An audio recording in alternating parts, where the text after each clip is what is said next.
Olá, muito boa noite para todos que nos acompanham. Nós começamos agora o Grupo Giro de Comunicação nas eleições 2020. E nosso convidado de hoje é o pré-candidato a prefeito de Petrópolis, Eduardo Silvério, do partido Podemos. Eduardo Silvério teve que se afastar agora do conselho dos corretores de imóveis, regional, por conta da pré-candidatura. Ele é corretor, casado, tem 3 filhos, já 4 netos. Isso. Petropolitano, começou a carreira política na década de 80 como candidato a vereador, também concorreu em 2004, conseguiu 1.101 votos e agora pela primeira vez, então, é um pré-candidato à prefeitura de Petrópolis. Uma boa noite, Eduardo Silvério, muito obrigada pela participação. Boa noite, Alissa. A honra é toda minha de estar aqui no seu programa, junto ao Giro Serra, fazendo essa entrevista. E espero que seja muito boa para o telespectador nos conhecer melhor e apurar mais os seus conhecimentos, com certeza. Bom, para quem está começando a nos acompanhar hoje, nós estamos com uma série de entrevistas com pré-candidatos à Prefeitura de Petrópolis e essas entrevistas acontecem por meio de sorteio de temas. Então a gente começa fazendo o primeiro sorteio. Vou pedir para o pré-candidato escolher um papelzinho, passa para mim, eu mostro para o público qual será então o primeiro tema. Opa! O primeiro tema, então, escolhido pelo pré-candidato Eduardo Silvério é transporte público. O que a gente pode falar de transporte público aqui em Petrópolis? Como que está a situação, de acordo com o seu conhecimento? Há muito o que melhorar?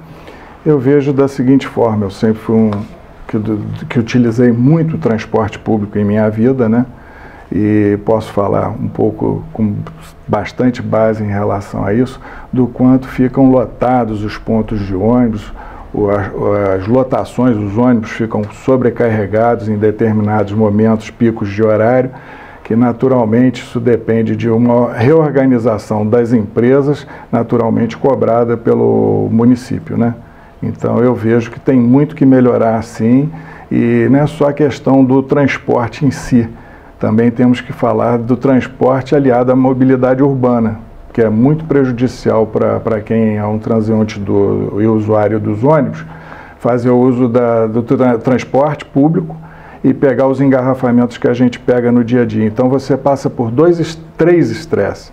Um é da fila de ônibus, o segundo é dentro do ônibus e o terceiro é chegar ao ponto que você quer chegar de ir e vir, para poder chegar com um certo conforto. Se paga caro a passagem de ônibus em Petrópolis, ao meu ver, e temos um retorno muito ruim. Tem que ser estudada essa situação com relação à fiscalização da CPTrans, que é quem cuida dessa parte, junto aos empresários de ônibus da cidade.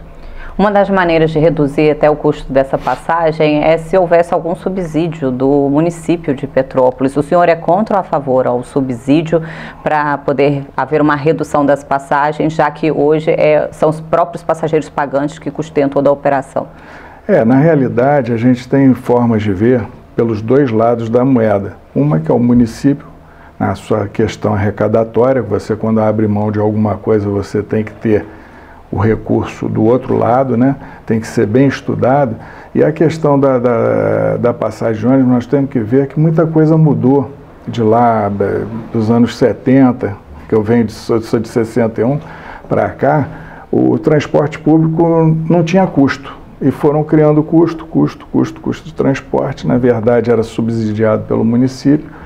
E hoje, com as empresas, é lógico que o empresário não tem lá para empatar dinheiro, ele tem que ganhar dinheiro, acho que é até natural, Mas as planilhas, elas têm que ser mais bem elaboradas, mais bem estudadas.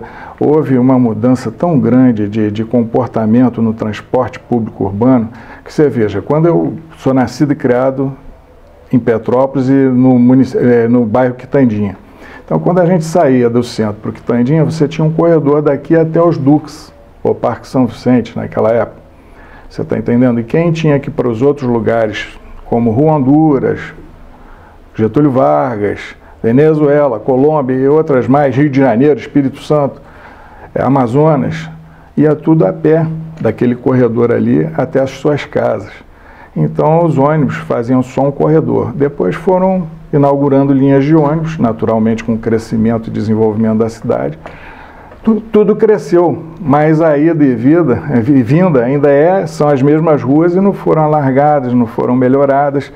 A Coronel Veiga era toda em paralelo, hoje é toda asfaltada, né?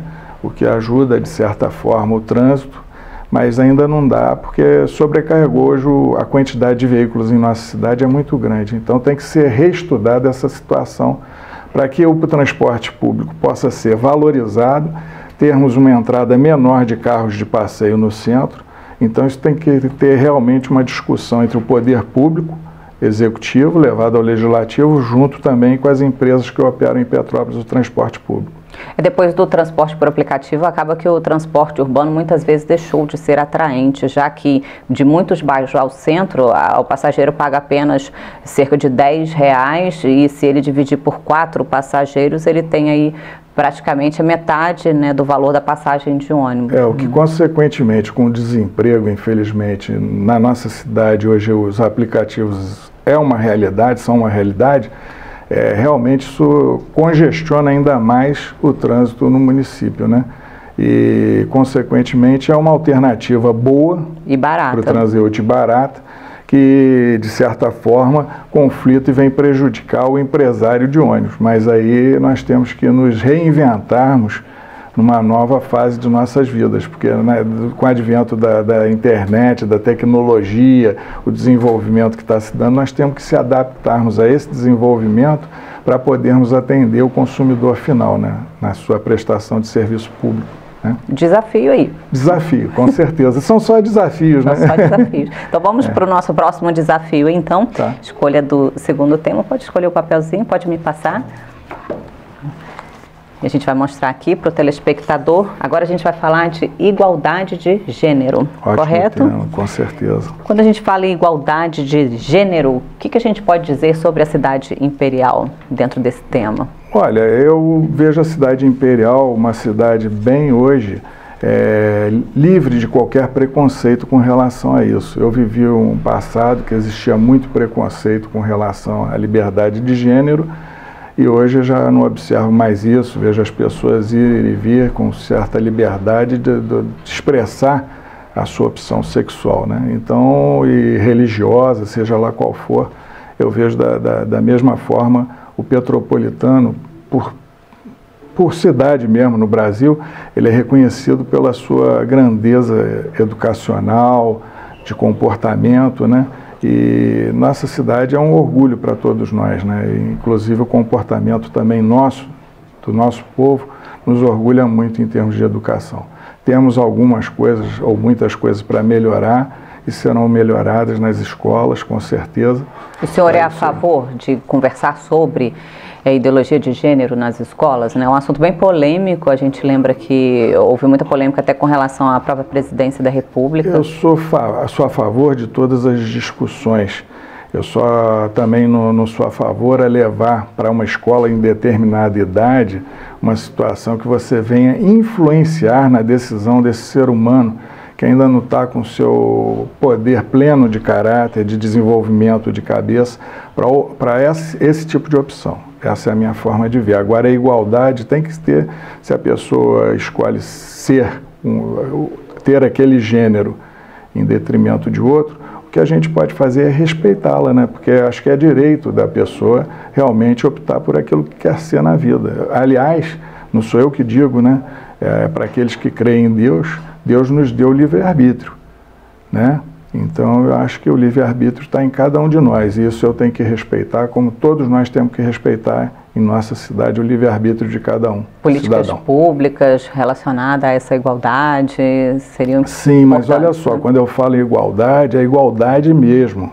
Não é a igualdade que a mulher quer ganhar igualdade, mas não pode dirigir um ônibus. E falo isso com propriedade porque minha sobrinha dirige um ônibus da Petroita. Entendeu? Foi a opção dela, ela ainda falou comigo, tio, entre ganhar como balconista e ganhar como motorista, eu prefiro ser motorista. Então, eu realmente tiro o chapéu para ela, ela sustenta o seu filho com dignidade, e isso é que é o importante para mim. Então, é um exemplo que eu trago de dentro de casa, e que serve também para outros mais aí, que eu sei que não é só ela, tem várias outras que fazem a mesma coisa que ela. Meus parabéns pela coragem. Isso é direito de lutar por igualdade, né? Agora, se você fica com preconceito, eu tenho um amigo que, por exemplo, treina mulheres a fazerem serviços de pedreiro e servente, já estão construindo suas casas. Isso sim é um projeto audacioso, você está entendendo? De quem quer realmente ser igualdade, ter igualdade. De que adianta a mulher ir lá malhar, aquelas que podem, e as outras que não podem malhar, malham por carregar uma roupa, um tanque de roupa em suas casas, tem dificuldade, passa e lava para fora. E por que não elas terem um futuro melhor, como eu citei o exemplo agora, de buscar algo melhor, ser motorista de ônibus enfim, ocupar espaços que hoje são ocupados por homens na igualdade, na plenitude, salários iguais, inclusive. Isso eu defendo. Porque se são iguais, é igual em tudo. Se você tem a capacidade de ocupar aquele espaço, por que você, mulher, vai ganhar menos do que eu porque eu sou homem? Se o trabalho é igual. Então é isso que eu defendo em termos de igualdade, não fazer igualdade com apologia. Talvez poderia ser resolvido com um projeto de lei, essa igualdade salarial. Não defendo, por exemplo, o comportamento de desfile o gay, não, pode fazer, desfile gay à vontade, é tudo igual. Agora só não pode desrespeitar, como eu vi em alguns casos, desrespeitar a religiosidade das pessoas em detrimento dessa liberdade que você pede, porque aí você não está dando respeito. Acho que tem que ser uma via de mão dupla. Você tem que dar o respeito para ser respeitado. Então eu deixo, acho que bem claro, a minha linha de raciocínio. Liberdade, sim. Libertinagem, não. Ok, vamos para outro tema então. Vamos. Mais um tema polêmico então. Falamos agora sobre igualdade de gênero. E agora vou pedir então para o senhor escolher mais um papelzinho, por favor. Opa, tá então, o próximo tema é saúde. A gente está aqui com o pré-candidato Eduardo Silvério, para quem chegou agora, conectou com a gente. É o Grupo Giro de Comunicação nas eleições de 2020. Vamos falar sobre saúde agora, principalmente nessa época de pandemia, né? O que a gente pode dizer da saúde em Petrópolis? Bom, a nossa saúde, todos sabem que tem os problemas, suas deficiências, mas não é a pior do Brasil, pelo contrário. A nossa saúde é uma das melhores ainda, com todos os problemas que tem do estado do Rio de Janeiro. Tanto é que os vizinhos, os municípios vizinhos, vêm para cá e pegam carona nos nossos tratamentos, sobrecarregando, porque o Sistema Único de Saúde, como o próprio nome diz, único, é para todos, bastando ser brasileiro, né? Então ele atende a todos os brasileiros de forma igual. Então, o que acontece? Sobrecarrega o sistema de Petrópolis de saúde, isso a gente sabe dos problemas e tudo. Mas existem algumas coisas que podem ser mudadas dentro da questão saúde, que com certeza melhorará e muito, mas aí só com os relatórios na mão para a gente poder discutir e apresentar realmente aquilo que a gente tem em mente para fazer a mudança. Quando eu digo a gente, somos nós do Partido Podemos, que estamos fazendo um estudo, hoje aqui estou representando a eles como pré-candidato a prefeito, como você já disse anteriormente. Então, a questão não pode ser muito macro em termos de abertura de ideias, mas Petrópolis tem um potencial muito grande com a faculdade de medicina, de enfermagem, administração hospitalar pública e privada, quer dizer, nós temos tudo isso na fase e que podemos realmente aproveitar, e muita coisa em parceria, que já é aproveitado de alguma forma, mas nós podemos com certeza ampliar bastante esse quadro e, quiçá, até criar mais um hospital que possa atender melhor a rede pública no centro de Petrópolis, já com Alcides Carneiro no distrito. Então, a gente daria aos distritos um conforto maior em detrimento do primeiro distrito aqui central, tendo um hospital, porque o Saerp lá, que era o antigo pronto-socorro, na verdade foi uma adaptação, aquilo não é um hospital, é um mini hospital e foi projetado para ser um pronto atendimento e hoje foi transformado em hospital. Eu já estive lá e realmente é muito triste o momento que eu vivenciei lá com o meu pai. Tá? Meu pai não tinha plano, porque não quis, que ele poderia ter tido plano, diferente de outros da família, e optou por não ter. Mas no finalzinho de vida dele, ele precisou do SUS. E realmente, para você ter uma ideia, não tinha sabonete para eu lavar as minhas mãos dentro do hospital. Não Isso sei, hoje eu estou falando de 2017. Pai morreu em 10 de novembro de 2017. Então não tinha sequer um sabonete. Papel para secar as mãos, não tinha. Carrego meu lenço, sequei nos lenços. Então, esse tipo de coisa não pode faltar numa situação hospitalar. Isso aí de forma alguma. É que nem faltar merenda nas escolas. Acho que é a mesma coisa. A impressão que dá é que quanto mais Petrópolis se torna uma referência em saúde, mais a gente tem uma sobrecarga nos atendimentos, mais Sim. pessoas de fora procurando a cidade para se hospitalizar, né, para internação, até busca de urgência e emergência é muito comum, a gente vê principalmente a população da Baixada Fluminense aqui nas nossas UPAs. E a impressão que dá é que quanto mais cresce esse sistema aqui, mais também cresce o número de atendimentos de pessoas de fora. Sem dúvida. E ainda mais com o potencial de turismo, né? Então a gente tem mais pessoas ainda na cidade, acabam mais pessoas precisando de atendimento. É difícil, acidentes, né? 040, que é uma rodovia que passa aqui perto e Sim. sempre tem os acidentes e que socorre todos esses acidentados, né? Então é uma questão também de repente, o município enxergar, relatar e levar quem de direito para que haja uma compensação em termos de valores, né? A compensação, de acordo com a prefeitura, existe, né, do Estado e da União, mas é uma compensação muito baixa, né? Mas talvez não fidedigna, porque quando você identifica que o cidadão que está sendo atendido é de outro município, você pode, de repente, trocar aquilo daquele município que repassa por aquele atendimento vindo para Petrópolis.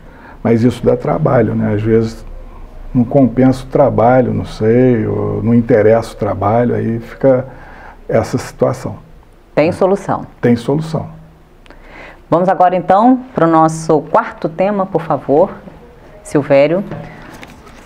Agora a gente vai falar então sobre agricultura, isso mesmo, olha. Agricultura, então, nosso próximo tema aqui nesse bate-papo com o pré-candidato Eduardo Silvério. Silvério, quando a gente fala em agricultura aqui em Petrópolis, o município também se destaca, né? Quando a gente fala dos agricultores, produção orgânica, né? Como fazer, então, para poder trazer ainda mais benefícios, né, para essas famílias que precisam tanto? Com certeza. O agricultor petropolitano, a família de agricultores petropolitanos, nós temos no Caxambu, Bonfim, Brejal e por aí vai, né? Estive fazendo a visita em alguns lugares desses. Uma das coisas que sempre é um problema para o agricultor rural é justamente o problema de escoar o produto dele no nosso município, né? E nós estamos estudando, naturalmente, que vai passar por eles é que são, na realidade, os propulsores dessa pasta de agricultura, né?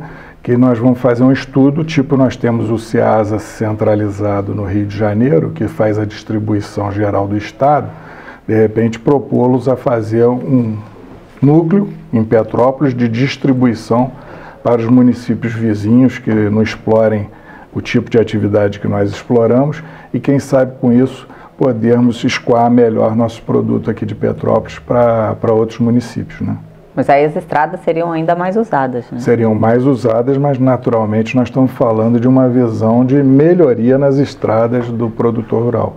Não pode continuar da forma que elas estão. Realmente eles reclamam com muita razão, muita propriedade, porque é difícil escoar da lavoura até você chegar no asfalto ou no paralelo. Fica realmente muito difícil e isso gera um gasto muito maior para o produtor com relação à manutenção de seus veículos, né? O senhor acredita que o município teria verba para colocar asfaltar então essas estradas? Eu acho que partindo da premissa do Podemos, que não atacando os cofres públicos sobra dinheiro, ou seja, com honestidade, integridade, sinceridade e outra coisa, uma gestão extremamente transparente. Se disser sim é porque podemos e se disser não é porque não podemos. Então, eu acho que isso é o mais importante, é a sociedade interagir com o governo, A ideia nossa é de termos uma ouvidoria que você ligue e alguém, uma empresa de ouvidoria inclusive, licitada, porque não adianta ser ouvidoria nomeada, porque nomeada pelo governo vai sempre dizer que está tudo certinho o que eu estou fazendo, por quê? Tem interesse. A gente tem que ter gente lá descompromissada com o governo, ou seja, uma ouvidoria que chega e fale, ó, está errado porque o foco desse problema está nisso aqui. Com essa leitura, eu como administrador, nós como administradores, que eu digo nós hoje porque é a ideia do partido, né, poderemos atacar naquele foco e resolver o problema de cada um, entendeu? Mas de cada um, de cada bairro ou coletividade, né? Pessoal, o problema pessoal é impossível da gente resolver de todos, né, que são muitos, né? Agora, então, vamos ao nosso próximo tema. Vamos. Acredito que nós já estamos chegando aqui ao fim, né, da nossa entrevista. Talvez seja o último tema de hoje. Vamos ver, vamos falar agora sobre segurança pública, pré-candidato Silvério. Segurança pública, cidade de Petrópolis também é destaque, né, quando a gente fala como uma das cidades mais seguras, né, em todo o país, pelo segundo ano consecutivo no estado. Ao empresariado, né, Alice?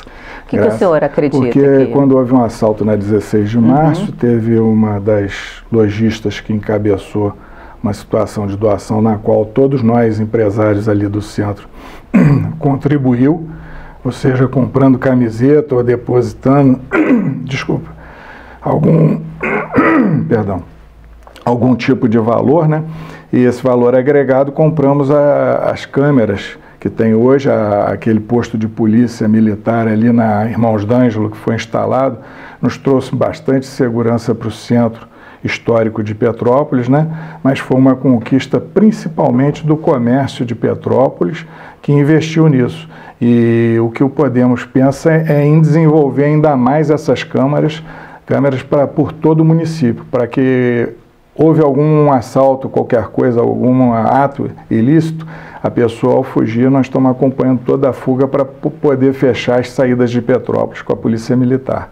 Então, eu acho que a segurança aqui não é ruim, já é boa, mas pode ficar ainda melhor.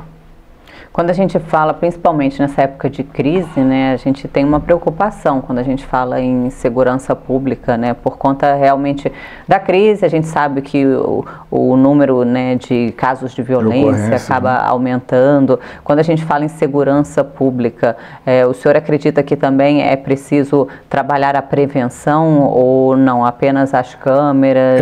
Na questão da prevenção com relação ao crescimento, né, dos delitos, vai depender muito de geração de emprego e renda.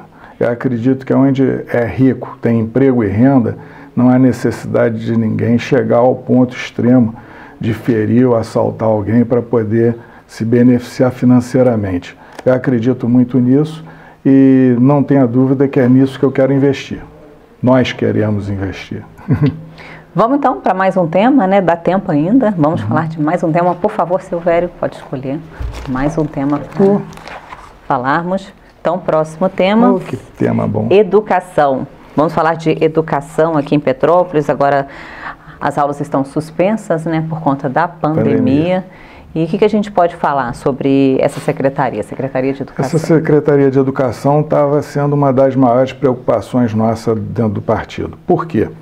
Está sendo votada em Brasília, ontem foi a votação, foi encaminhada para o Senado, para estudo, do Fundeb. Se essa verba do Fundeb fosse cortada, para você ter uma ideia, nós temos uma arrecadação prevista de 1,1 bilhão por ano. 550 milhões, a metade, mais um pouco, é gasto com o funcionalismo público. Você já imaginou, sem essa verba na educação, o que representa isso? Uma quebradeira geral para o município, não teria como a pessoa dar arrancada em qualquer tipo de ideia ou de administração. Sequer manutenção nós conseguiríamos, porque se você pegar de 550, que a folha está lá fixa, ela pode mudar? Pode, principalmente com os cargos comissionados, porque você pode secar cargo comissionado. Agora, o concursado não. Aquele é sagrado, tem que estar lá. Então, eu te pergunto, como é que você faz uma administração com gás de 550 milhões recebendo 900, 850 milhões no ano? Engessaria completamente qualquer administrador com relação a isso.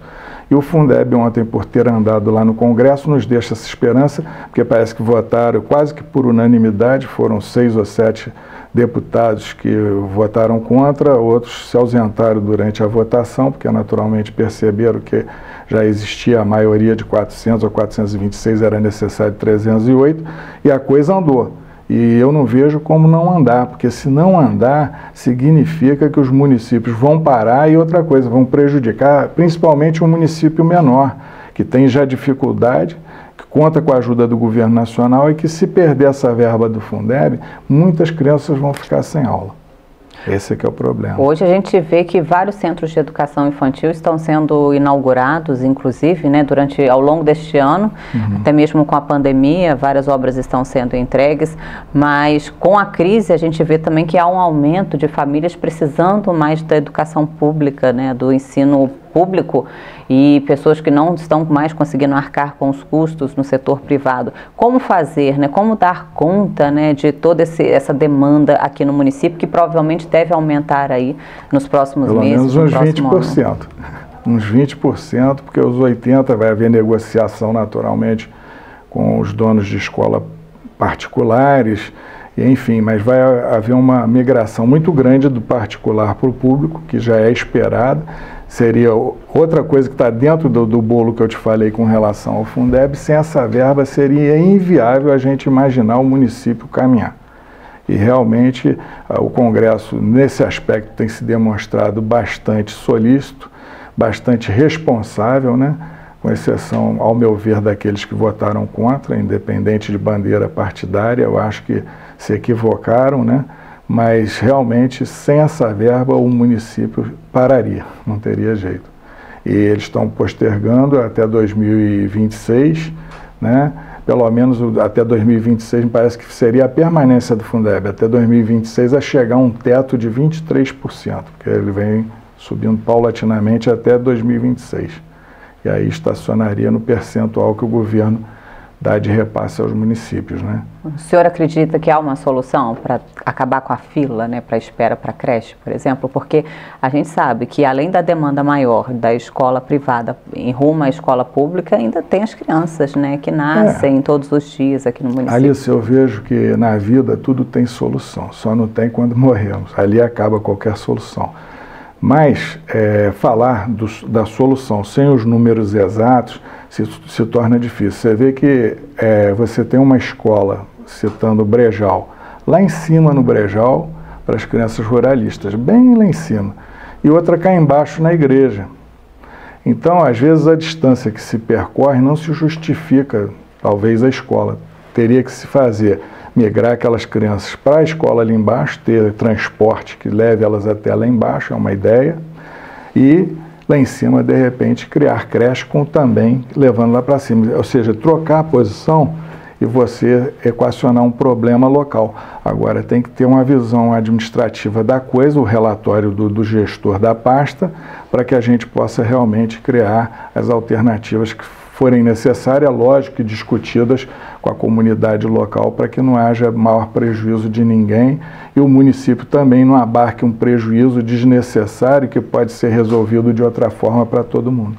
Né? Eduardo Silvério, te agradeço pela entrevista, pela participação hoje. Uma boa noite para o senhor. Obrigado, uma boa noite para vocês. Quero agradecer aqui a Júlio Serra e a toda a equipe, né, pela nossa recepção aqui e o carinho que vocês nos deram e o conforto de poder falarmos à vontade. Muito obrigado. Tá? Uma boa noite para todos. Boa noite, telespectador. Uma boa noite para todos. É o Grupo Giro de Comunicação nas eleições 2020.